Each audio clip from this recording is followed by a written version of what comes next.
Hi అండి. నమస్తే. నన్ను ప్రేమించు 9వ భాగం. ఆదివారం తెల్లవారేసరికి రామకృష్ణ ఇంటి ముందు షామియానా వెలిసింది. ఇంట్లో సందడి ప్రారంభమైంది. అర్చన వెళ్లి చుట్టుపక్కల ఆడవాళ్లను పిలుచుకొచ్చింది. సులోచనను పెళ్లి కూతుర్ని చేశారు. రామకృష్ణ ఆధ్వర్యంలో సీతయ్య పెళ్లి కొడుకయ్యాడు. ఆ ఇంట్లోని వాళ్లకు గతంలో పెళ్లి చేసిన అనుభవం లేకపోయినా పెళ్లి పనులు నిరాటంకంగా సాగిపోతున్నాయి. 4 రోజుల క్రితం పురోహితుడు ఏ ఏ వస్తువులు కావాలో, కార్యక్రమం ఎలా చేయాలో చెప్పాడు. అతడు చెప్పిన ప్రకారం చేసుకుపోతున్నారు వాళ్ళు. మధ్యాహ్నం 12 గంటలకు ఓ టాక్సీ వచ్చి ఆ ఇంటి ముందు ఆగింది.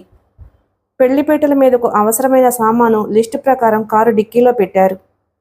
ఏదైనా వస్తువు అవసరమైతే మధ్యలో వెళ్లి తేవడానికి అవకాశం ఉండదు అనే ఆలోచనతో రామకృష్ణ జాగ్రత్త తీసుకున్నాడు. అతడు పొద్దున్నే తలస్నానం చేసి కొత్త బట్టలు తొడుక్కున్నాడు. అందరూ టాక్సీ ఎక్కిన తరువాత ఇంటికి తాళం పెట్టి వెనక్కి తిరిగాడు రామకృష్ణ. ఓ క్షణం పాటు అతని దృష్టి ఎదురింటిపైన నిలిచింది. భాగ్యలక్ష్మి ఆ బిల్డింగులో ఎక్కడున్నా తనని గమనిస్తూ ఉంటుందని తెలుసు. అతను కారెక్కి కూర్చున్నాడు. సరిగ్గా 1:30కు టాక్సీ అక్కడి నుంచి బయలుదేరింది. ఉదయం నుంచి మేడ మీద గదిలో కిటికీ వెనుక కూర్చుంది భాగ్యలక్ష్మి. రామకృష్ణ ఇంట్లో జరుగుతున్న కార్యక్రమాలు చూస్తూనే ఉంది. టాక్సీ వెళ్లిపోయిన తరువాత కొంతసేపు కదలకుండా కూర్చుంది. కారెక్కే ముందు రామకృష్ణ చూసిన చూపు తన కోసమే అని గ్రహించింది. వెంకటేశ్వర స్వామి గుడిలో రామకృష్ణను కలుసుకున్న తరువాత మనసులో జరుగుతున్న సంఘర్షణ ఆమెకు నిద్ర లేకుండా చేసింది. తెగని ఆలోచనలతో తుఫానులో చిక్కిన నావల అల్లకల్లోలంగా ఉంది ఆమె మనసు. తెలియని దిగులేదో గుండెలను పిండేస్తుంది. ఉదయం తల్లి వంటగదిలోకి పిలిచింది. తన విషయం ఆమెకు తెలిసిపోయిందేమో అనే సంశయం కలిగింది. ఆ రోజు ఏం కూర చేయాలో అడగడానికి పిలిచింది. అన్నయ్య మేడ మీదకి తన కోసం వచ్చినప్పుడు కూడా అలాగే భయపడింది. ఎక్కడో గుడిమెట్ల మీద రామకృష్ణకి తనకి జరిగిన సంభాషణ వాళ్ళకెలా తెలుస్తుంది అనే ఆలోచన అప్పుడు రాలేదు. రామకృష్ణ ఇచ్చిన ప్లాస్టిక్ బ్యాగ్ తెస్తున్నప్పుడు దాని గురించి ఎవరైనా ప్రశ్నిస్తారేమో అని అనుమానించి తన గదిలోకి వెళ్లి వెంటనే తలుపులు మూసుకుంది. సంచిలో నుంచి వస్తువులు బయటకు తీసి చూసింది. అందులో కొత్త బట్టలు, గాజులు వంటి వస్తువులున్నాయి. ఆ బ్యాగు ఎక్కడ దాచాలో ఆమెకు అర్థం కాలేదు. చివరికి మంచం కింద దాచింది. నిజానికి ఆ గదిలోకి ఎవరూ రారు. ఆ విషయం భాగ్యలక్ష్మికి తెలిసినా ఇంట్లో వాళ్లకు తెలియకుండా పెళ్లి అనేసరికి తెలియని భయాలు చుట్టుముట్టాయి. ఆలోచనల నుంచి తేరుకునే టైం చూసింది. 2 కావస్తుంది. కంగారుగా లేచి మేడ దిగి కిందకొచ్చింది. టవల్ తీసుకుని బాత్రూం వైపు నడిచింది.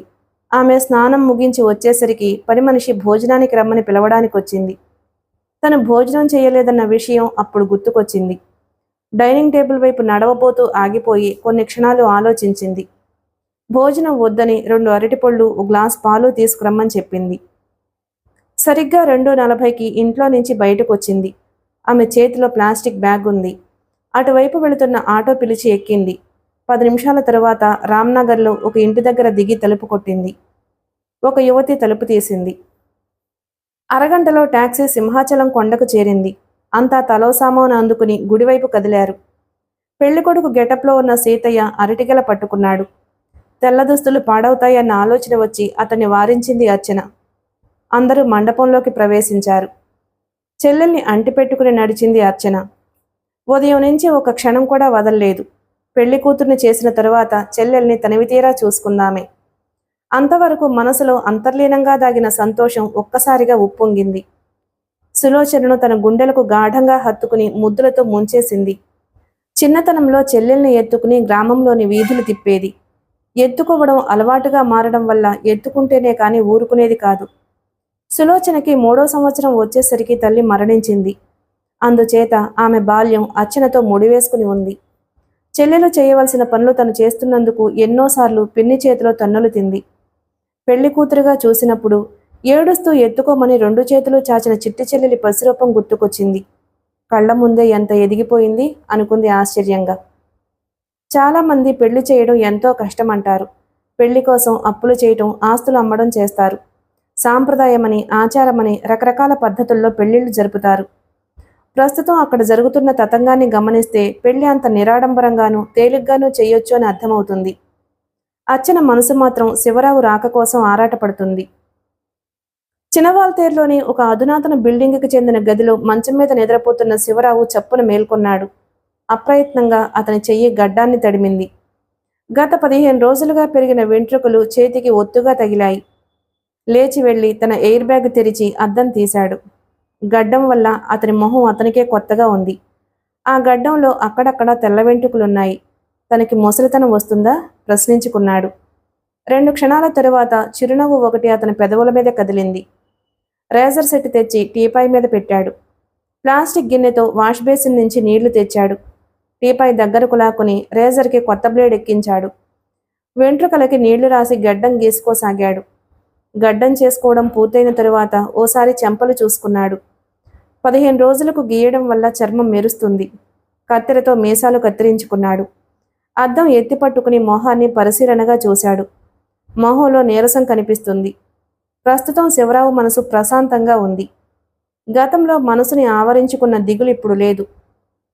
15 రోజుల పాటు ప్రపంచాన్ని చూడకుండా ఒకే గదిలో ఉండడం వల్ల తన గురించి ఆలోచించే అవకాశం చిక్కింది. తన సమయాన్ని బ్రతకడం కోసం వెచ్చించే మనిషి కొంత సమయాన్ని తన గురించి ఆలోచించుకోవడానికి కేటాయిస్తే జీవితం గురించి వివరంగా తెలుసుకుంటాడు. పెళ్లికి ముందు తన మీద తనకు అపారమైన నమ్మకం ఉండేది. తన భార్యను గాఢంగా ప్రేమించాలని, అన్యోన్యంగా జీవించాలని అనుకునేవాడు. అటువంటి సాధారణమైన కోరికలు కూడా తీరలేదు. భార్య మనస్తత్వం అర్థం చేసుకోలేకపోయాడు. అసలు ఆమె పరుషంగా ఎందుకు మాట్లాడుతుందో అర్థం కాలేదు. తన భావాలు ఒక్కొక్కటి దెబ్బతింటుంటే క్రమేపీ యాంత్రికంగా జీవించడానికి అలవాటు పడ్డాడు. యాంత్రిక జీవనం నుంచి బయటపడడానికి తీవ్రంగా ప్రయత్నించాడు. అటువంటి యాంత్రికతను తప్పించుకోవడానికి స్నేహితునితో తిరగడం మొదలుపెట్టాడు. తనకి నష్టం కలిగినప్పుడు మాత్రమే తను ఎంచుకున్న మార్గం సరైంది కాదని మనిషి తెలుసుకుంటాడు. శివరావు మనసు మాత్రం తప్పు చేసినప్పుడల్లా హెచ్చరించేది. అలాంటప్పుడు తన జీవితంలోని విషాదం గుర్తొచ్చి దిగులు పడేవాడు. పెళ్లి చేసుకోవడం వల్ల కొన్ని సుఖాలు కలుగుతాయి. అయితే జీవితాన్ని సమీక్షిస్తే పెళ్లి చేసుకోవడం అనేది క్లిష్టమైన వ్యవహారం. జీవిత భాగస్వామి తోడ్పాటు లేకపోతే సుఖంగా జీవించడం సాధ్యం కాదు. భిన్నమైన ఆలోచనలు గలవాళ్లు సర్దుకుపోవడం ద్వారా కలిసి జీవిస్తారు. దాంపత్య సుఖం పొందడం ద్వారా ఈ సర్దుకుపోవడం సాధ్యమవుతుంది. సర్దుకుపోకపోతే జీవితం నరకప్రాయం అవుతుంది. ఇలాంటి స్థితి ఏర్పడితే మగవాడు తన సంసారిక జీవితానికి ఎడంగా ఓ ప్రత్యేకమైన జీవితాన్ని తయారు చేసుకోవాల్సిన అవసరం కలుగుతుంది. ఈ దశలో వివేకవంతమైన నిర్ణయం తీసుకోకపోతే వ్యసనాలకు బానిసవుతాడు. ఆలోచనల నుంచి తేరుకుని టైం చూశాడు. 3 కావస్తుంది. లేచి బాత్రూంకి వెళ్ళి స్నానం చేసి వచ్చాడు. బ్యాగు నుండి ఇస్త్రీ బట్టలు తీసుకుని తొడుక్కున్నాడు. విడిచిన బట్టలు మడతపెట్టి కుర్చీలో కూర్చుని ఎవరికోసమో ఎదురు చూడసాగాడు. సరిగ్గా 3:30కి కాలింగ్ బెల్ మోగింది. శివరావు లేచి వెళ్లి తలుపు తీశాడు. గుమ్మం అవతల సూటు వ్యక్తి ఒకతను ఉన్నాడు. అతని చేతిలో హ్యాండ్ బ్యాగ్ ఉంది. అతను శివరావుని చూసి నవ్వి లోపలికొచ్చి కూర్చున్నాడు. శివరావు తలుపు మూసొచ్చి అతనికి ఎదురుగా కూర్చున్నాడు. ఆ వ్యక్తి బ్యాగు జిప్పు తీసి లోపల నుంచి 50 రూపాయల కట్టలు టీపాయ్ మీద వరుసగా పేర్చాడు. మొత్తం 20 కట్టలు. Thank you sir. శివరావు కృతజ్ఞత నిండిన గొంతుతో చెప్పాడు. అతను నవ్వి లేచాడు. వెళ్ళడానికి 2 అడుగులు వేసి ఏదో గుర్తుకొచ్చినట్లు వెనక్కి తిరిగి శివరావు వైపు తన కుడి చేతిని చాపాడు. శివరావు ఆప్యాయంగా ఆ చేతిని తన 2 చేతులతో అందుకున్నాడు. ఇద్దరి చూపులు క్షణంసేపు కలుసుకుని విడిపోయాయి. అతని కళ్లల్లో కూడా కృతజ్ఞతాభావం తొంగి చూస్తుంది. అతను వెళ్ళిన తరువాత శివరావు తలుపులు మూసి టీపాయ్ దగ్గరకొచ్చాడు. అలాగే నిలబడి నోట్ల కట్టలను తనివితీరా చూశాడు. తను 1,00,000 రూపాయలు సంపాదించాడు. అలా అనుకున్న మరుక్షణం అతని మొహం సంతోషంతో వికసించింది. ఎయిర్ బ్యాగ్ అడుగున నోట్ల కట్టలు పేర్చి పైన సామాన్లు సర్దాడు. ఏదో గుర్తుకొచ్చినట్లు సామాను బయటకు తీసి ఒక నోట్ల కట్ట అందుకుని ఓపెన్ చేశాడు. 24 నోట్లు లెక్కపెట్టి జేబులో పెట్టుకుని మిగిలిన వాటిని బ్యాగులో ఉంచాడు. యథాప్రకారం బ్యాగు సర్దేశాడు. గదిని ఓ మారు పరీక్షగా చూసి బయటకొచ్చి తలుపు మూశాడు. అక్కడ నుంచి కదిలి గదులు దాటుకుని బయటకొచ్చాడు. 15 రోజులు కదలకుండా మంచం పైన పడుకుని ఉండడం వల్ల కళ్ళు తిరుగుతున్నట్లుగా ఉంది. కొన్ని క్షణాలు అక్కడే నిలబడి తేరుకున్న తరువాత గేటు దాటి బయటకొచ్చాడు. అతను బయటకొచ్చిన భవనం సముద్రపు ఒడ్డున ఉండడం వల్ల చల్లటి గాలి శివరావు శరీరాన్ని తాకుతూ వెళుతుంది. ఒక హోటల్ నుంచి బయటకొచ్చిన ఖాళీ టాక్సీ ఆపి ఎక్కాడు. సీతయ్య పీటల మీద కూర్చున్నాడు. రామకృష్ణ పురోహితుడికి సహాయపడుతున్నాడు. ఆ రోజు ఆదివారం కావడం వల్ల లేడీస్ హాస్టల్ ప్రిన్సిపల్ కొంతమంది విద్యార్థినులను తీసుకొని వచ్చింది. సీతయ్య దుకాణం పెట్టిన కాలనీకి చెందిన వాళ్ళు కొంతమంది వచ్చారు. వినాయకరావు 10 మంది కూలీలను తీసుకొచ్చాడు. ఒక పక్క నిలబడి అలవాటుగా తన మీసాలు దువ్వుకోసాగాడు వినాయకరావు. నిమిషానికి ఒకసారి బయటకు చూస్తున్నాడు రామకృష్ణ. వధువుని తీసుకొచ్చి పీటల మీద కూర్చోపెట్టారు. పురోహితుడు గుక్క తిప్పుకోకుండా ప్రవాహంలా మంత్రాలు చదువుతున్నాడు. ఒక్కొక్క అంశం పూర్తవుతుంది. క్రమంగా ముహూర్త సమయం సమీపిస్తుంది. రామకృష్ణ మొహంలో కత్తివేటుకు నెత్తురు చుక్కలేదు. పురోహితుడి పక్క నుంచి లేచి జనాన్ని తప్పించుకుని యువతలకొచ్చాడు. కాళ్లల్లో ఓపిక లేనట్లు ఓ స్తంభాన్ని ఆనుకుని కూర్చున్నాడు. ఇవేమీ పట్టని కాలం కదులుతుంది. ఇక ముహూర్తానికి సరిగ్గా 30 నిమిషాలు మాత్రమే మిగిలుంది. 10 నిమిషాలు తక్కువ 4కి స్నేహితురాలి ఇంటి నుంచి బయటకొచ్చింది భాగ్యలక్ష్మి. తన దుస్తులు స్నేహితురాలి వద్ద వదిలేసి రామకృష్ణ ఇచ్చిన పట్టుచీర కట్టుకుంది. 10 నిమిషాల్లో ఆర్టీసీ కాంప్లెక్స్ చేరుకుంది. కదులుతున్న సింహాచలం సబర్బన్ బస్సులో ఎక్కింది. తను తెచ్చిన 5 రూపాయల నోటుతో టికెట్ తీసుకుంది. ఆమె దగ్గర 2 రూపాయలు మాత్రమే మిగిలాయి. రామకృష్ణ మాట అక్షరాలా పాటించాలన్న ఉద్దేశంతో డబ్బు తీసుకురాలేదు.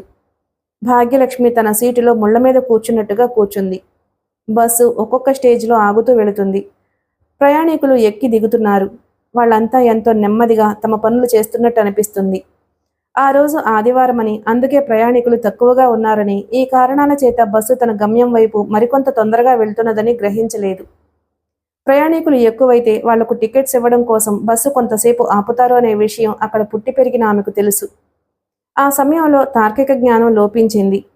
బస్సు గోపాలపట్నం దాటి సింహాచలం వెళ్లే దారిలోకి తిరిగింది. అప్పుడు సరిగ్గా 4:30 అయింది సమయం. 1 కిలోమీటర్ వెళ్లిన తరువాత పెద్ద చప్పుడుతో బస్సు ఆగిపోయింది. డ్రైవర్ కిందకి దిగి చూశాడు. భాగ్యలక్ష్మి కంగారుగా కిందకి దిగింది. అక్కడి నుంచి సుమారు 3 కిలోమీటర్ల దూరం ఉంటుంది కొండ దిగువ భాగం. అక్కడి నుంచి దేవస్థానం బస్సులో కొండపైకి వెళ్ళాలి. ఎట్టి పరిస్థితుల్లోనూ తను కొండపైకి 5 గంటలకు వెళ్లలేను అని అర్థమైంది. ఆమె కళ్ళు నీళ్లతో నిండిపోయాయి. ఆ నీళ్లు బొగ్గల మీదుగా జారాయి. నీళ్లు నిండిన భాగ్యలక్ష్మి కళ్ళకి మసగ్గా ఓ కారు రావడం కనిపించింది. ఆమెలో ఆశ మొలకెత్తింది. చీర చెంగుతో కళ్ళు తుడుచుకుని కారుకు అడ్డు నిలబడింది. కారు ఆమె ముందుకొచ్చి ఆగింది. డ్రైవర్ తల బయటపెట్టి కోపంగా చూశాడు. అర్జెంటుగా కొండపైకి వెళ్ళాలి చెబుతూ డోరు తెరుచుకుని కారెక్కి డ్రైవర్ పక్కన కూర్చుంది. డ్రైవర్ వెనక పక్క కూర్చున్న మనిషి ఆశ్చర్యపోయాడు. డ్రైవర్ తల వెనక్కి తిప్పి అతని వంక చూశాడు. అతను తల ఊపాడు. కారు బయలుదేరింది. 10 నిమిషాల్లో కారు కొండ ముందు ఆగింది. కారాగిన మరుక్షణం భాగ్యలక్ష్మి డోరు తెరిచి కిందకి దూకింది. బాణంలా మండపం వైపు దూసుకుపోయింది. ఆమె వైపు ఆశ్చర్యంగా చూస్తూ బ్యాక్ డోర్ తెరుచుకుని దిగాడు శివరావు. డ్రైవర్కి డబ్బులు చెల్లించి ఎయిర్ బ్యాగ్ తగిలించుకుని గుడివైపు నడిచాడు. మండపం చేరుకున్నాడు శివరావు. చుట్టూ మూగిన జనాన్ని తప్పించుకుని పెళ్లిపేటల వైపు చూసి అప్రతిభుడయ్యాడు. సీతయ్య, రామకృష్ణ పక్కపక్కనే కూర్చున్నారు. సీతయ్య పక్కన సులోచన, రామకృష్ణ పక్కన టాక్సీలో వచ్చిన అమ్మాయి కూర్చుని ఉన్నారు. సీతయ్య తాళి కట్టడం అక్కడున్న వాళ్ళెవ్వరూ చూడలేదు. సరిగ్గా ముహూర్తం సమయానికి వచ్చి రామకృష్ణ చేత తాళి కట్టించుకుంటున్న భాగ్యలక్ష్మిని చూడసాగారు. అందరూ తన వంకే చూస్తున్నారు అని గ్రహించిన భాగ్యలక్ష్మి తన తలను మరికొంచెం వాల్చింది. సీతయ్యకి 1016 చదివించాలి అనుకున్న శివరావు 516లుగా ఆ డబ్బుని 2 జంటలకు చదివించాడు. 7 గంటలకి అన్ని పనులు పూర్తి చేసుకుని రామకృష్ణ బృందం టాక్సీ దగ్గరకొచ్చింది. ఇప్పుడెలా? హఠాత్తుగా అన్నాడు లక్ష్మీనారాయణ. ఏమైంది? అడిగాడు రామకృష్ణ. మనం 6గురం టాక్సీలో వచ్చాం. ఇప్పుడు 8 మంది అయ్యాం. కారులో చోటు చాలదు చెప్పాడు. వాళ్లతో కారులో వచ్చిన ముసలావిడ చెప్పింది. ఇంటి దగ్గర భోజనం ఏర్పాట్లు చూడాలని అర్చనా, శివరావు 1.5 గంటల క్రితమే బస్సులో వెళ్లిపోయారు. రాత్రి పడుకోబోయే ముందు ఓ టాబ్లెట్ వేసుకుని మంచినీళ్లు తాగాడు శివరావు.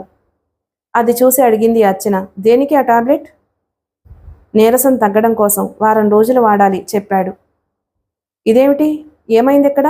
అతన్ని సమీపించి ఆశ్చర్యంగా అడిగింది. చర్మం తెగినట్టు వేరడంత వెడల్పుతో మందంగా ఒక గీత వీపు మీద కనిపిస్తుంది. అంతకు ముందు అది అతని వీపు మీద లేదు. ఆమె ఏం చూసిందో గ్రహించేసరికి అతని గొంతు తడారిపోయింది. చప్పున అర్చన వైపు తిరిగాడు. ఆమె మరింత పరీక్షగా చూసే అవకాశం లేకుండా సమాధానం ఏం చెప్పాలో వెంటనే స్ఫురించలేదు. అర్చన అతని మొహం వంక అనుమానంగా చూడసాగింది. బొంబాయిలో ఒక వీధి నుంచి వెళుతూ ఉండగా హఠాత్తుగా మతకలహాలు చెలరేగాయి. ఒక అతను నన్ను కత్తితో పొడిచాడు. అదృష్టం బాగుండడం వల్ల కత్తి లోతుగా దిగలేదు. గాయం చిన్నదే కనుక మానిపోయింది. చెప్పి ఆమె మరిన్ని ప్రశ్నలు వేయకుండా దగ్గరకు లాక్కున్నాడు. ఆ విషయం నాకు ముందే చెప్పలేదే అని అడిగింది. అర్చన మొహంలోకి చూసి అన్నాడు, దాని గురించి కాసేపు దెబ్బలాడుకుందామా? అర్చన మాట్లాడలేదు. 15 రోజులు దూరంగా ఉన్న భర్త ఇంటికొచ్చి తన భార్యతో మాట్లాడే మొదటి మాట ఏమిటి అని అడిగాడు. అర్చన తదేకంగా చూస్తుంది. ఏమిటి అలా చూస్తున్నావు? కొంపదీసి తలదువ్వుకోవడం మర్చిపోయానా అని జుట్టు చేత్తో సర్దుకున్నాడు. హక్కున నవ్వింది అర్చన. కొన్ని క్షణాల తరువాత ఆ నవ్వు శివరావు గుండెల దగ్గర వినిపించసాగింది. మర్నాడు ఉదయం అర్చనను తీసుకుని బయలుదేరాడు శివరావు. ముందుగా లేడీ డాక్టర్ దగ్గరకు వెళ్లారు. అర్చనను పరీక్షించింది డాక్టర్. మందులు రాసిచ్చి వాటిని ఎలా వాడాలో చెప్పింది. బెడ్రూమ్లో తీసుకోవాల్సిన జాగ్రత్తల గురించి డాక్టర్ చెబుతుంటే అర్చన మొహం ఎరుపెక్కింది. డాక్టర్ దగ్గర నుండి వచ్చి శివరావుతో అంది అర్చన, మీరు కూడా చూపించుకోకూడదు? ఏం చూపించుకోను? ఆశ్చర్యంగా అడిగాడు. వీపు మీద గాయం. భలే దానివే, పద అన్నాడు. అక్కడి నుంచి బ్యాంకుకు వెళ్లారు. నెల నెలా వడ్డీ తీసుకునే పద్ధతిలో 80,000 రూపాయలు ఫిక్స్డ్ డిపాజిట్ చేశాడు. అర్చనని నగల దుకాణానికి తీసుకువెళ్లి ఒక గొలుసు కొనిపెట్టాడు. ఆమె కోరిక మీద బ్లాక్ అండ్ వైట్ టెలివిజన్ తీసుకున్నాడు. సాయంకాలం షేర్ కన్సల్టెంట్ను కలుసుకున్నాడు. ఏజెంట్తో మాట్లాడి కొన్ని ఫారాలు తీసుకున్నాడు. అదే రోజు రాత్రి ఇంటికి చేరాడు. తను తీసుకువెళ్లిన ఫారాలు టేబుల్ పైన పెట్టి చంద్రమతితో చెప్పాడు, వీటిలో ఇంటు గుర్తు పెట్టిన చోట సంతకం చెయ్యి. దేనికి? అనుమానంగా అడిగింది. పాప పేరు మీద యూనిట్ ట్రస్ట్ ఆఫ్ ఇండియాకి 5,000, చిన్నవాడికి industrial development bank of India scheme కోసం 2,700, పెద్దవాడి పేరు మీద 12,300 ఫిక్స్డ్ డిపాజిట్ చేస్తున్నాను. వీళ్ళకి 25 సంవత్సరాలు వచ్చేసరికి తలో 1,00,000 రూపాయలు అందుతాయి. వీటికి నువ్వే గార్డియన్వి కాబట్టి నీ సంతకం కావాలి. ఆమె శివరావుని ఆశ్చర్యంగా చూసి ఫారం తీసుకుని అడిగింది, నువ్వే గార్డియన్గా ఉండొచ్చు కదా? ఎక్కువ కాలం బ్రతికే వాళ్ళు గార్డియన్గా ఉంటే మంచిది. అదేం మాట? అంది చంద్రమతి. బాధలతో బ్రతికేవాడు, సమస్యలతో సతమతమయ్యేవాడు ఎక్కువ కాలం బ్రతకడు. ఎన్నో పనుల మీద బయటికి పోతాను. రోడ్డు మీద నేను జాగ్రత్తగానే నడవచ్చు. ఎన్నో వాహనాలు నన్ను దాటుకుని వెళతాయి. వాటిని నడిపే వ్యక్తుల్లో ఒక్కడు కాస్త నిర్లక్ష్యంగా నడిపితే చాలు నా బ్రతుకు తెల్లారిపోవడానికి చెప్పి బట్టలు విప్పడానికి గదిలోకి వెళ్ళాడు. నల్లసూటు వ్యక్తి శివరావుని కలవడానికి మద్రాసు నుంచి వచ్చినప్పుడు 20,000 ఇచ్చాడు. ఆ డబ్బు కాకుండా 1,00,000 రూపాయలకి ఒప్పందం కుదిరింది. అతనికి 20,000 చాలా చిన్న మొత్తం. శివరావు ఇంకా ఎక్కువ డిమాండ్ చేసినా ఇచ్చేవాడు. శివరావు ఖర్చులని ఆ సూటు వల్ల భరించాడు. రేయ్ రామకృష్ణ, బయటికి రారా, నీ సంగతి తెలుస్తాను, ఎవరో బిగ్గరగా అరిచారు. ఉదయం భాగ్యలక్ష్మి స్నానం చేస్తున్నప్పుడు జరిగిందా సంఘటన. స్నానం మధ్యలో ఆపి తడి శరీరం పైన చీర కట్టుకుని గబగబా వీధి గుమ్మం వరకు వచ్చింది. రామకృష్ణ అప్పటికే గుమ్మం అవతల నిలబడ్డాడు. అతని వెనక శివరావు, సీతయ్య ఉన్నారు. వాళ్ల వెనక సులోచన, అర్చన నిలబడ్డారు. భాగ్యలక్ష్మి వాళ్ళని తప్పించుకుని వచ్చి రామకృష్ణ పక్కన నిలబడింది. ఇంటి ముందు సుమారు 100 మందికి పైగా కర్రలు పట్టుకుని ఉన్నారు. వాళ్ల ముందు భాగ్యలక్ష్మి అన్నయ్య ఉన్నాడు. రిక్షా కార్మికుల్ని తాగించి గొడవకు తీసుకొచ్చాడని గ్రహించింది. అటువంటిదేదో జరుగుతుంది అని ఆమె ముందే అనుమానించింది. దానికి మానసికంగా తయారైంది కూడా. ఏం కావాలి మీకు? అడిగాడు రామకృష్ణ. అతని శరీరం మీద లుంగీ, బనియన్ మాత్రమే ఉన్నాయి. అమాయకురాలైన నా చెల్లెల్ని మోసం చేసి పెళ్లి చేసుకుంటావా? మేమంతా చచ్చామనుకున్నావా? నీ రక్తం కళ్ళ చూస్తాను అరిచాడు భాగ్యలక్ష్మి అన్నయ్య పేటరేగిపోతూ. ఒక కార్మికుడు చేతిలోని కర్రను బలంగా విసిరాడు. అది రామకృష్ణ తలను తాకకముందే భాగ్యలక్ష్మి అతన్ని పక్కకు లాగింది. కర్ర గోడకి తగిలి సున్నం పెచ్చు రాలింది. భాగ్యలక్ష్మి చప్పున రామకృష్ణ ముందుకొచ్చి నిలబడింది. మీరు ఆయన్ని కాదు కొట్టాల్సింది, నన్ను. ఎందుకంటే నేనే ఇష్టపడి ఆయన్ని చేసుకున్నాను గట్టిగా చెప్పింది. రామకృష్ణ మీదకి కర్ర విసరడంతో ఆమెకు ఎక్కడలేని కోపము ముంచుకొచ్చింది. కళ్ళు చింతనిప్పుల్లా మారాయి. నువ్వు అడ్డు తప్పుకో, నాన్నగారు వచ్చేసరికి వాడి సంగతి తెలుస్తాను అరుస్తూ ముందుకొచ్చాడు భాగ్యలక్ష్మి అన్నయ్య. భాగ్యలక్ష్మి మెట్లు దిగి కిందకు వెళ్ళింది. అన్నయ్య చేతిలోని కర్ర లాక్కుని నిర్దాక్షిణ్యంగా ఛాతీ మీద చెయ్యేసి వెనక్కి నెట్టింది. అంతా విస్మయంగా చూస్తూ ఉండిపోయారు. మీరు ఏం చేయడానికి వచ్చారో అర్థమవుతుందా? నా భర్తని కొట్టడానికి వచ్చారు. అందర్నీ ఉద్దేశించి అని గుంపులో ఇద్దరిని చూసి, అప్పలనాయుడు, ఆదినారాయణ, మీరు కూడా వచ్చారా? ఆశ్చర్యంగా ప్రశ్నించింది. వాళ్ళిద్దరే కాకుండా కొంతమంది తలలు వంచుకున్నారు. గౌన్లు తొడుక్కునే వయసు నుంచి భాగ్యలక్ష్మి వాళ్లకు తెలుసు. అంతేకాదు, ఆమె కాలేజీకి బయలుదేరితే ఆమెను తీసుకువెళ్ళడానికి పోటీ పడతారు. రిక్షాలో తీసుకువెళ్తూ తమ కష్టాలు చెప్పుకుంటే ఆమె ఆదుకునేది. అంతవరకు కర్రల్ని బలంగా పట్టుకున్న పిడికిళ్ళు తమ పట్టు సడలించాయి. వివేకం మేల్కొని కొంతమంది మైకం విడిపోయి మరికొంతమంది వెనక్కి తిరిగారు. వాళ్ళని చూసి కొందరు అనుసరించారు. చివరిగా భాగ్యలక్ష్మి అన్నయ్య వెనక 10 మంది ఉన్నారు. అతను దిక్కుతోచనట్టు అలాగే నిలబడిపోయాడు. రామకృష్ణ మెట్లు దిగి అతన్ని సాదరంగా లోపలికి తీసుకొచ్చాడు. అంతవరకు మేడ మీద నుంచి చూస్తున్న భాగ్యలక్ష్మి తల్లి వెనక్కి తిరిగింది.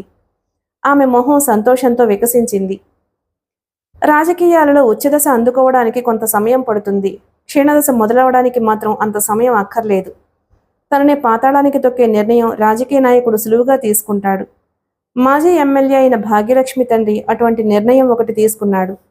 అతనికి పార్టీ టికెట్ దొరకలేదు. వేరే కులానికి చెందిన వ్యక్తిని పార్టీ అభ్యర్థిగా నియమించారు. ప్రతిపక్షం వాళ్ళు అదే కులానికి చెందిన అభ్యర్థిని నిలబెట్టారనే కారణం చెప్పారు మాజీ ఎమ్మెల్యేకి. నిజానికి కేంద్ర మంత్రి ఒక ఆయన గట్టిగా ప్రయత్నించడం వల్ల భాగ్యలక్ష్మి తండ్రికి పార్టీ టికెట్ దొరకలేదు. పార్టీలోని ఓ వర్గం తనకు వ్యతిరేకంగా పనిచేయటం వల్ల గత ఎన్నికల్లో స్వల్ప తేడాతో ఓడిపోయానని, ఇప్పుడు ఆ వర్గంతో తనకి ఎటువంటి గొడవలు లేవని అధిష్టాన వర్గానికి నచ్చచెప్పాడు. అంతేకాదు, ఈ 5 సంవత్సరాలు నియోజకవర్గమంతా తిరిగి ప్రజలకు సన్నిహితమయ్యానని, ప్రధానమంత్రి బహిరంగ సభకు భారీగా జనాన్ని సమీకరించానని, పార్టీ నాయకుడు ఒకతను మరణించినప్పుడు తన మనుషులతో నగరంలోని షాపులు మొత్తం మూయించానని కూడా చెప్పాడు. అయినా కూడా ఫలితం లేకపోయింది. మాజీ ఎమ్మెల్యే నియోజకవర్గం అభివృద్ధికి ఎంతో కృషి చేశాడని, ఆయనకి పార్టీ టికెట్ ఇవ్వకపోతే అసెంబ్లీ ఎదుట ఆత్మాహుతి చేసుకుంటామని టెలిగ్రాములు వెళ్లాయి. మాజీ ఎమ్మెల్యే కొంతమంది నాయకుల్ని తీసుకువెళ్లి పార్టీ అధ్యక్షుడి మీద ఒత్తిడి తెచ్చాడు. అయినా ఉపయోగం లేకపోయింది. తనకి ఎంతో ఉపయోగపడతాయని అమ్ముల పొదిలో దాచిన అస్త్రాలన్నీ ఉపయోగించి ఏం చెయ్యాలో తెలియక ఇంటికి తిరిగొచ్చాడు మాజీ ఎమ్మెల్యే. గోరు చుట్టు మీద రోకటిపోటులా కుమార్తె పెళ్లి గురించి తెలిసింది. పోలీస్ రిపోర్ట్ ఇవ్వాలని అనుకున్నాడు. కుమార్తె మైనర్ కాదని గుర్తుకొచ్చింది. ఇండిపెండెంట్గా పోటీ చేయమని, అల్లుడు కూలి అనే అంశం గెలవడానికి ఉపయోగపడుతుందని సన్నిహితులు సలహా ఇచ్చారు. ఇండిపెండెంట్గా పోటీ చేయటం వల్ల కలిగే ఇబ్బందులు అతనికి తెలుసు. పార్టీ టికెట్ మీద పోటీ చేస్తే ఓటర్లు అభ్యర్థి గుణగణాలకు ప్రాముఖ్యత ఇవ్వకుండా పార్టీకి ఓటేస్తారు. పార్టీ నాయకులు, కార్యకర్తలు ఆ అభ్యర్థి తరపున ప్రచారం చేస్తారు.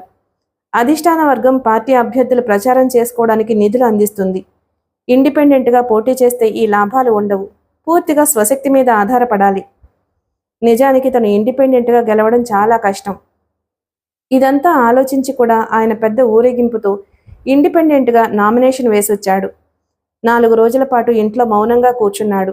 నామినేషన్ వేయడానికి తీసుకువెళ్లిన మనుషులు కాల్చిన బాణాసంచా గెలవడానికి ఏమాత్రమూ ఉపయోగపడవని తెలుసు.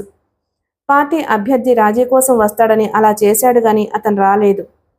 నగరంలోని కొంతమంది ప్రముఖులు మాజీ ఎమ్మెల్యేని కలిశారు. మరో కులం వాడికి టిక్కెట్ ఇవ్వడంతో కినుక వహించిన పార్టీ శ్రేయోభిలాషులు వాళ్ళు. అందరూ కూర్చుని సుదీర్ఘంగా చర్చించి మాజీ ఎమ్మెల్యే తరపున ప్రచారానికి శ్రీకారం చుట్టారు. తాము మాజీ ఎమ్మెల్యేతో పనిచేస్తున్నామని పేపర్లో ప్రకటన ఇచ్చారు. మాజీ ఎమ్మెల్యే తన జీవితాన్ని పేద ప్రజల అభ్యున్నతికి అంకితం చేశాడని, ఒక కూలీని అల్లుడుగా చేసుకున్న గొప్ప వ్యక్తిని ప్రచారం చేశాడు. ప్రచారం జరుగుతూ ఉండగా ఒక అభ్యర్థిని హతమారిస్తే ఎన్నిక ఆగిపోతుందని, అప్పటికే లక్షలు ఖర్చు పెట్టిన అభ్యర్థులు కంగు తింటారని, ఎప్పుడో జరిగే ఉప ఎన్నికలలో పార్టీ టికెట్ సంపాదించుకోవచ్చని మాజీ ఎమ్మెల్యే ఇంటిలో జరిగిన సమావేశంలో ప్రజాస్వామ్యవాదులంతా సలహా ఇచ్చారు. భారతదేశం చేసుకున్న అదృష్టమో లేక అర్ధాంతరంగా ప్రాణాలు పోగొట్టుకునే వ్యక్తి పోటీలో లేకపోవడమో తెలియదు కానీ, దేశంలో అభ్యర్థి మరణం వల్ల ఎన్నిక వాయిదా పడిన నియోజకవర్గాల జాబితా నుంచి ఆ నియోజకవర్గం మినహాయించబడింది. ఒకరోజు దినపత్రికలో మాజీ ఎమ్మెల్యే పార్టీ అభ్యర్థికి అనుకూలంగా పోటీ నుంచి విరమించుకుంటున్నట్లు ఒక ప్రకటన వెలువడింది. అదే రోజు ప్రజలు మాజీ ఎమ్మెల్యే పార్టీ అభ్యర్థి నుంచి సొమ్ము తీసుకున్నాడని అనుకున్నారు. డబ్బు తీసుకుని పోటీ నుంచి తప్పుకునేంత నీచ రాజకీయాలకు పాల్పడతానో అని ఎలా అనుకున్నారు ప్రజలు? మచ్చలేని రాజకీయ జీవితాన్ని కాలరాయాలని దుష్టశక్తులు కొన్ని పనిగట్టుకుని ప్రచారం చేస్తున్నాయి. ఎవరు ఏమనుకున్నా ప్రజాసేవ చేయటంలో వెనుకంజ వేసేది లేదు. నా జీవితం పేద ప్రజలకే అంకితం, ప్రజాసేవకే పునరంకితం అవుతున్నా, స్నేహితుల ముందు గర్జించాడు. పతనం మొదలైతే ఇటువంటి గర్జనలు ఆదుకోవు. ఆదివారం సాయంకాలం రామకృష్ణ ఇంట్లో టీవీ ముందు కుర్చీలు వరుసగా సర్దారు. పెళ్లైన తరువాత అదే వీధిలో మరో పెద్ద ఇల్లు అద్దెకి తీసుకున్నాడు రామకృష్ణ. అందరూ చూడడానికి వీలుగా హాల్లో టీవీ అమర్చారు. టీవీలో తెలుగు సినిమా ప్రసారం ఉండడం వల్ల అరగంట ముందే అందరూ కుర్చీలు ఆక్రమించారు. ముందు వరుసలో 4 కుర్చీలున్నాయి. వాటిల్లో రామకృష్ణ, భాగ్యలక్ష్మి, ఆమె పక్కన అర్చన కూర్చున్నారు. అర్చన పక్క కుర్చీ ఖాళీగా ఉంది. అది శివరావు కోసం కేటాయించబడింది. అతను ఇంకా రాలేదు. రెండో వరుసలో లక్ష్మీనారాయణ, ఆయన పక్కన సులోచన, సీతయ్య కూర్చున్నారు. ప్రతి ఆదివారం అందరూ టీవీ ప్రసారాలు చూడడం అలవాటు. ఆ రోజు అందరూ కలిసి భోజనం చేస్తారు. క్రికెట్ పోటీ ప్రత్యక్ష ప్రసారం తొందరగా ముగియడం వల్ల ఏదో కార్యక్రమం మొదలైంది. ఉన్నట్టుండి అర్చన నిటారుగా కూర్చుంది. ఆమె కళ్ళు టీవీ తెరకి అతుక్కుపోయాయి. ఆమె గుండె వేగంగా కొట్టుకోసాగింది. ఓ డాక్యుమెంటరీ చకచకా జరిగిపోతుంది. కిడ్నీ ట్రాన్స్ప్లాంటేషన్పై తీయబడ్డ డాక్యుమెంటరీ అది. ఆపరేషన్ పూర్తయిన తరువాత కిడ్నీ ఇచ్చిన వ్యక్తిని, దానిని అమర్చబడ్డ యువకుణ్ణి చూపించారు. రామకృష్ణ తల తిప్పి సాలోచనగా అర్చన వైపు చూశాడు. ఆమె మొహం పాలిపోయి కనిపించింది. సినిమా ప్రారంభమైన 10 నిమిషాలకు శివరావు హడావిడిగా వచ్చాడు. టీవీ వైపు చూస్తూ అర్చన పక్కన కూర్చుని అడిగాడు, సినిమా మొదలై ఎంతసేపు అయింది? అర్చనతో సహా అక్కడ కూర్చున్న వాళ్ళు ఎవ్వరూ మాట్లాడలేదు. కొన్ని నిమిషాల ముందు తాము చూసిన డాక్యుమెంటరీ కలిగించిన షాక్ నుంచి ఎవ్వరూ తేరుకోలేదు. అర్చన తన మొహం వంక పరీక్షగా చూడడం శివరావు గమనించలేదు. 8 గంటలకు సినిమా ముగిసింది. మనసులు కలత చెందడం వల్ల సినిమా చూసి వాళ్ళు ఆనందించలేకపోయారు. శివరావుతో అన్నాడు రామకృష్ణ, బయటకు వెళ్ళొద్దాం. ఇద్దరు రోడ్డు మీదకొచ్చారు. జనసంచారం పలచబడడం వల్ల రోడ్లు ఖాళీగా కనిపిస్తున్నాయి. కొంత దూరం వెళ్లి కిళ్ళీ షాపులో 2 సిగరెట్లు కొని ఒకటి శివరావుకి ఇచ్చాడు రామకృష్ణ. సిగరెట్లు ముట్టించుకుని ఓ షాపు అరుగుపై కూర్చున్నారు. బొంబాయి ఏం పని మీద వెళ్ళావు? అడిగాడు రామకృష్ణ. శివరావు కలవరపాటుని కప్పిపుచ్చుకుంటూ రామకృష్ణ వైపు చూశాడు. బొంబాయి వెళ్ళొచ్చి 2 నెలలైంది. ఇప్పుడు ప్రత్యేకంగా దాని గురించి ఎందుకు అడిగాడో బోధపడలేదు. ఆఫీస్ పని మీద చెప్పాడు. నాతో కూడా అబద్ధం చెబుతున్నావా? అబద్ధం చెప్పడం దేనికి? ఆశ్చర్యంగా అన్నాడు. నిట్టూర్చి చెప్పాడు రామకృష్ణ. టీవీలో సినిమా ప్రసారానికి ముందు కిడ్నీ మార్పిడి ఆపరేషన్ గురించి చూపించారు. దానిని రవితేజ అనే దర్శకుడు తీశాడు. చెప్పి శివరావు మొహంలోకి చూశాడు. అతని మొహంలో ఎటువంటి మార్పు లేదు. టీవీలో చూపించిన డాక్యుమెంటరీ నీ మీదనే చిత్రీకరించబడింది. నీ కిడ్నీ తీసి మరో వ్యక్తికి అమర్చారు. ఇది తీసినప్పుడు నువ్వు స్పృహలో లేవు చెప్పాడు. శివరావు తలదించుకున్నాడు. తను ఎంతో రహస్యంగా చేసిన పని అంత తేలిగ్గా బయటపడుతుంది అని అనుకోలేదు. ఆపరేషన్పై అటువంటి డాక్యుమెంటరీ తీస్తున్నారు అని తెలియదు. ఆపరేషన్ టేబుల్ పైన పడుకున్నప్పుడు పెద్ద లైట్లు అమర్చబడ్డాయి. అవన్నీ ఆపరేషన్లో ఒక భాగం అనుకున్నాడు. తలెత్తి రామకృష్ణ మొహంలోకి చూసి చిన్నగా నవ్వాడు. తన రహస్యం బయటపడినందుకు అతని మొహంలో న్యూన్యతా భావం లేదు. ఒక అరబ్ సైటు కొడుక్కి కిడ్నీ చెడిపోయింది. అతనికి ఓ గ్రూప్ నెగిటివ్ బ్లడ్ గల మనిషి కిడ్నీ అమర్చాలి. బొంబాయి, మద్రాసు వంటి నగరాల్లో ప్రయత్నించినా దొరకలేదు. చివరిగా ఆ సేటు పేపర్ ప్రకటన ఇచ్చాడు. ఆ ప్రకటన చూసి నేను రక్త పరీక్ష చేయించుకున్నాను. నా బ్లడ్ ఓ నెగిటివ్ గ్రూప్ అని తేలింది. మద్రాసు ఫోన్ చేసి ఆ సేటుతో మాట్లాడాను. అతను మద్రాసు నుంచి ఇక్కడికి వచ్చాడు. కిడ్నీ ఇస్తే 1,00,000 రూపాయలు ఇస్తాను అని చెప్పాడు. చినవాల్తేరులో ఒక ప్రైవేట్ నర్సింగ్ హోంలో ఆపరేషన్కి ఏర్పాట్లు చేశాడు. మీకు అనుమానం రాకుండా బొంబాయి వెళ్తున్నట్టు నాటకమాడి తిరిగి వెనక్కొచ్చాను చెప్పాడు శివరావు. రామకృష్ణ అతని వైపు జాలిగా చూశాడు. నా వంక జాలిగా చూడకు రామకృష్ణ. తప్పు చేశానో నేను అనుకోవడం లేదు. నేను నిరుపేద కుటుంబంలో పుట్టాను. 100 రూపాయలు అవసరమైతే అప్పు కోసం పరిగెత్తే సామాన్యుణ్ణి అన్నాడు. కొన్ని క్షణాల తరువాత తిరిగి చెప్పాడు. అర్చన నెల తప్పినట్లు చెప్పింది. ఆమె చెప్పిన వార్త నాకు సంతోషం కలిగించింది. అర్చనకి కూడా పిల్లలంటే ఇష్టం. భవిష్యత్తు గురించి పట్టించుకోకుండా అర్చనను నా జీవితంలోకి ఆహ్వానించాను. మా ప్రేమకి గుర్తుగా పిల్లలు పుట్టబోతున్నారు. ఇప్పుడు నేనేం చెయ్యాలి? కొన్ని రోజులు నాకు నిద్ర పట్టలేదు. అదే సమయంలో కిడ్నీ కావాలంటూ పేపర్లో ప్రకటన కనిపించింది. కొన్ని నగరాలలో కిడ్నీ అమ్మకం ఓ వ్యాపారంలా సాగుతుంది అని పేపర్లో చదివాను. నా రక్తం పంచుకుని పుడుతున్న బిడ్డ కోసం నా శరీరంలో ఒక భాగం అమ్మితే తప్పేమిటి అని ప్రశ్నించుకున్నాను. అర్చన కడుపులో పెరుగుతున్న బిడ్డ కోసం ఈరోజు 80,000 బ్యాంకులో దాచాను. నా ప్రాణం కూడా అంత ఖరీదు చేయదు చెప్పాడు. రామకృష్ణ కన్నార్పకుండా శివరావుని కొన్ని నిమిషాల పాటు చూశాడు. సినిమా హాల్లో పరిచయమైన శివరావుకి ఇప్పుడు తన ముందున్న శివరావుకి మధ్య చాలా తేడా ఉంది. అతను జీవితాన్ని తేలిగ్గా తీసుకునేవాడైతే ఇతను జీవితానికి భాష్యం చెప్పగల వ్యక్తి. ఆప్యాయంగా అతని భుజంపై చెయ్యి వేశాడు రామకృష్ణ. ఇద్దరూ ఇంటివైపు నడవసాగారు. అతను తనకి స్నేహితుడిగా దొరికినందుకు రామకృష్ణ మనసు గర్వంతో నిండిపోయింది. జీవించడం ద్వారానే మనిషి అనుభవం సంపాదిస్తాడు. అనుభవం సంపాదించిన వాడే జ్ఞాని. ఉపసంహారం. మధ్యాహ్నం 12:30కి రామకృష్ణ, భాగ్యలక్ష్మి కాన్వెంట్లోకి ప్రవేశించారు. వాళ్ళని అనుసరిస్తూ వచ్చిన ఒక కుక్క కాన్వెంటు గేటు దాటుతూ అలవాటుగా తల తిప్పి గేట్ మ్యాన్ కోసం చూసింది. అప్పటికే కుక్కని గమనించిన గేట్ మ్యాన్ గోడచాటుకి తప్పుకోవడం వల్ల దానికి కనిపించలేదు. ఆ కుక్క మొదటిసారి కాన్వెంట్కి వచ్చినప్పుడు గేట్ మ్యాన్ దాన్ని తరమడానికి కర్ర పట్టుకుని వచ్చాడు. వెంటనే ఆ కుక్క అతని వెంటబడి ఊరు చివరి వరకు తరుముకెళ్ళింది. అప్పటినుంచి దూరం నుంచే కుక్క రావడం గమనించి దానికి కనపడకుండా జాగ్రత్త పడుతున్నాడు. రామకృష్ణ, భాగ్యలక్ష్మి ఒక చెట్టు కింద ఆగారు. విశాలంగా పెరిగిన ఆ వృక్షం కింద దట్టమైన నీడ పరుచుకుని ఉంది. భాగ్యలక్ష్మి బ్యాగు నుండి ప్లాస్టిక్ మ్యాట్ తీసి పరిచింది. దానిపైన ఇద్దరూ కూర్చున్నారు. కుక్క కాస్త ఎడంగా కూర్చుని ఓ క్లాస్ రూమ్ వైపు చూడసాగింది. లంచ్ బెల్ మోగింది. పిల్లలు క్లాస్ రూమ్ నుండి తూనీగల్లా బయటకు రాసాగారు. కుక్క చూస్తున్న క్లాస్ రూమ్ నుండి 3 పిల్లలు విల్లు నుండి వదిలిన బాణాల్లా చెట్ల దగ్గరికి దూసుకొచ్చారు. వాళ్ళ ముగ్గురికి 5 సంవత్సరాల లోపుంటుంది వయసు. ముగ్గురు భాగ్యలక్ష్మికి ఎదురుగా మ్యాట్ మీద కూర్చున్నారు. భాగ్యలక్ష్మి క్యారేజీ ఓపెన్ చేసి ముగ్గురికి 3 గిన్నెలు ఇచ్చింది. వాళ్ళు స్పూన్స్తో గిన్నెల్లోని అన్నం తినసాగారు. పిల్లల్ని చూసి తోకాడిస్తుంది కుక్క. ఆ 3 పిల్లలు దానికి స్నేహితులు. ఇంట్లో క్యారేజీ సర్దడం గుమ్మం దగ్గర కూర్చుని చూసి దానిని తీసుకువెళ్లే వాళ్ల వెంట బయలుదేరింది. వాళ్ళని గమనిస్తూ నిశ్శబ్దంగా కూర్చున్నాడు రామకృష్ణ. కుడివైపు కూర్చున్న పిల్లవాడు శివరావు కొడుకు. తండ్రి పోలికలు వాడి మొహంలో స్పష్టంగా కనిపిస్తున్నాయి. మధ్యలో కూర్చున్న అమ్మాయి సీతయ్య కూతురు. అచ్చుగుద్దినట్టు తల్లిలా ఉంది. చివర కూర్చున్న అబ్బాయి రామకృష్ణ కొడుకు. తాత పోలికలొచ్చాయి.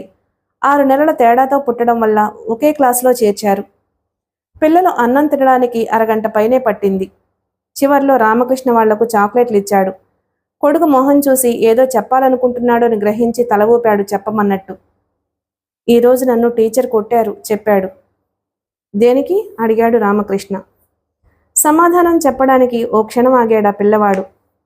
హోంవర్క్ చేయలేదని చప్పున చెప్పింది సీతయ్య కూతురు. ఎందుకు చేయలేదు ఆశ్చర్యంగా అడిగాడు రామకృష్ణ. నిన్న సాయంకాలం కాన్వెంట్ నుంచి వచ్చిన తర్వాత తాతయ్య ఎగ్జిబిషన్కి తీసుకువెళ్ళాడు చెప్పాడు బిక్కమొహంతో. రామకృష్ణ మాట్లాడలేదు. పిల్లలు క్లాసులోకి వెళ్ళిపోయారు. చదువుకునే సమయంలో పిల్లవాడిని బయటకు తీసుకువెళ్ళొద్దని మీ తండ్రికి చెప్పు.